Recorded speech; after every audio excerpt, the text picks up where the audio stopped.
Le soleil de fin d'après-midi projetait de longues ombres sur le sable, tandis qu'un calme particulier s'installait sur le parc en bord de mer. L'air était doux, presque immobile, comme si la nature elle-même retenait son souffle, suspendue dans l'attente de quelque chose d'inconnu. Parfois, je me demande si l'on sent vraiment ces moments avant qu'ils ne basculent, ou si c'est seulement après coup que tout paraît si chargé de sens. Les bruits habituels de rires et de musique furent remplacés par un bourdonnement léger et anticipatif à l'arrivée des familles pour la célébration annuelle. Même les oiseaux semblaient ni plus silencieux, comme s'ils pressentaient dans la tension qui flottait dans l'air.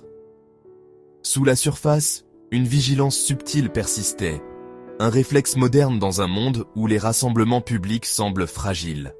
Les regards se croisaient tout brièvement, chacun évaluant l'atmosphère, cherchant des signes d'anomalie ou de danger.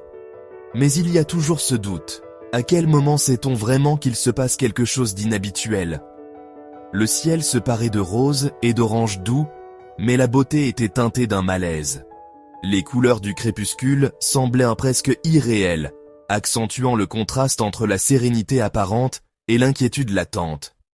Une voiture ralentit sur la route principale, ses occupants dissimulés, tandis qu'une silhouette solitaire s'attarda trop longtemps sur une passerelle piétonne. Chacun de ces gestes, insignifiants en apparence, prenait soudain une importance nouvelle.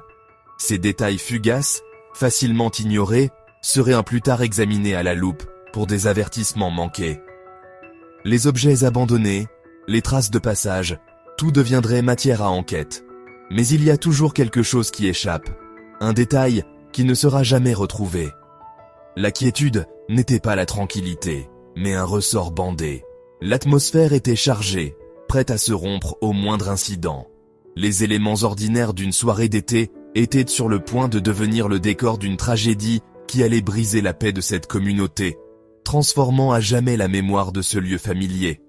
Peut-être que parfois, la beauté d'un soir tranquille n'est là que pour nous rappeler tout ce que l'on ne pourra jamais vraiment comprendre. La promenade vivait au rythme de sa routine. Joggeurs, touristes, bénévoles du club de surf et les sons réconfortants de la vie quotidienne. Ce soir-là, le rythme familier masquait la discorde qui commençait à s'immiscer. Les lumières s'allumèrent, le parc devint un îlot de chaleur et les organisateurs accueillirent la foule. L'installation était simple, une scène, une musique douce et des rangées de chaises pour les personnes âgées. L'ordinaire de la scène rendait ce qui suivit d'autant plus dévastateur. Le rythme du littoral, autrefois symbole de paix, allait bientôt être brisé. Les sirènes remplaceraient dans les rires, et les lumières douces cédèrent la place au stroboscope d'urgence. La routine de la soirée ne fut pas seulement interrompue, elle fut brisée, laissant une cicatrice sur l'espace chéri de la communauté. Les assaillants arrivèrent discrètement, se mêlant à la foule du soir alors qu'ils garaient leur berline discrète. Portant de longs sacs volumineux, ils s'attardèrent près de leur voiture, observant calmement le parc en contrebas. Leur immobilité contrastait de manière glaçante avec la célébration qui se déroulait sous leurs yeux. Les agences de renseignement avaient noté une augmentation des messages extrémistes ces derniers mois, mais pour la foule, de telles menaces semblèrent lointaines.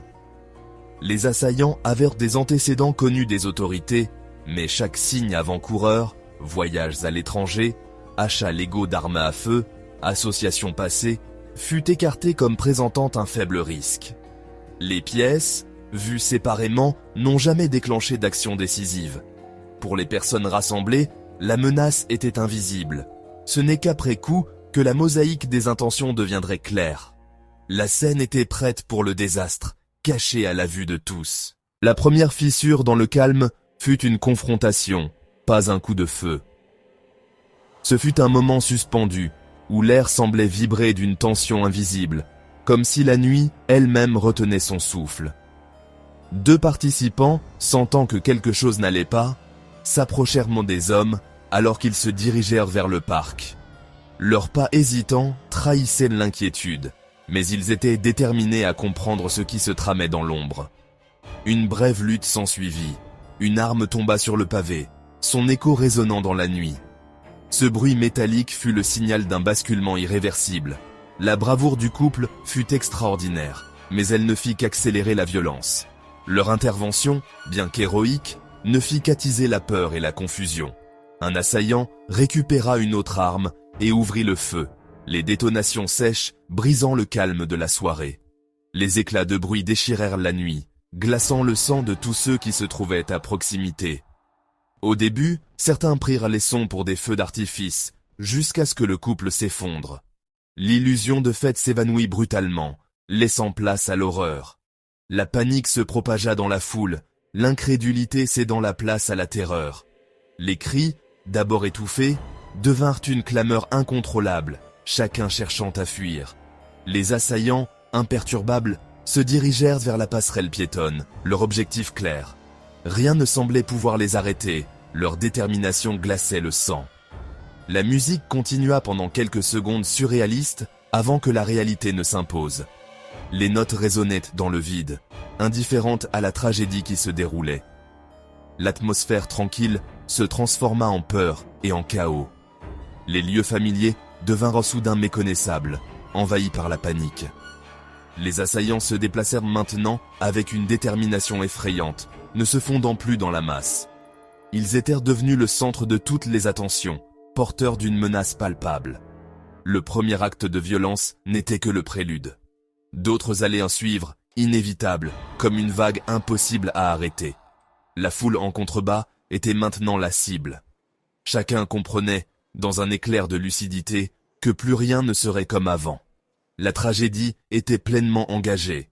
Le destin de tous venait de basculer, scellé par cette nuit de rupture. Depuis la passerelle, les tireurs dominèrent le parc, observant chaque mouvement en contrebas, prêts à frapper à tout moment. La foule en bas, plongée dans la panique, tentait désespérément de se mettre à l'abri, cherchant des issues dans l'obscurité. Les assaillants prirent position, créant un tir croisé redoutable, piégeant les victimes entre deux feux. Ils ouvrirent le feu de façon méthodique, chaque détonation résonnant dans la nuit, semant la terreur. Des engins explosifs artisanaux furent lancés dans la foule, projetant la peur au-delà des balles. Mais ces engins n'explosèrent pas, ajoutant à la terreur sans causer de dégâts majeurs, mais laissant planer la menace d'une catastrophe encore plus grande. L'intention était claire, semer le chaos, briser la quiétude de la nuit et plonger le parc dans l'horreur.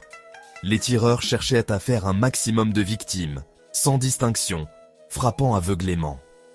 Au milieu du chaos, des actes de courage surgirent, portés par l'instinct de survie et de solidarité. Un témoin monta sur le pont, désarma brièvement un tireur, risquant sa vie pour sauver celle des autres. Mais il fut blessé par le second, tombant sous les balles alors que la violence continuait. Un autre homme tenta d'intervenir, mais fut abattu. Ces gestes de résistance, bien que tragiques, montraient l'instinct humain de protection. Les assaillants restaient implacables, reprenant leur attaque sans relâche, déterminés à poursuivre leur œuvre de destruction. Toute l'attaque dura quelques minutes à peine, mais pour ceux au sol, chaque seconde semblait interminable. Le temps s'étirait, suspendu dans la peur et l'incertitude. Le parc festif était devenu un champ de mort, les rires ayant laissé place aux cris et au silence. La fête s'était transformée en catastrophe, bouleversant à jamais la mémoire de cette nuit. La panique et la confusion régnaient. La violence était implacable, laissant derrière elle un paysage de désolation et de stupeur. Les appels d'urgence inondèrent le central d'appel dans la minute suivant l'assaut principal. La police se précipita sur les lieux, guidée par les tirs incessants provenant de la passerelle. Les agents naviguaient à travers des foules terrifiées, établissant un périmètre et engageant les tireurs. Un bref et intense échange de tirs s'ensuivit. Un détective neutralisa l'assaillant le plus âgé d'un tir précis. Le second fut rapidement neutralisé. En 6 minutes, la menace était terminée.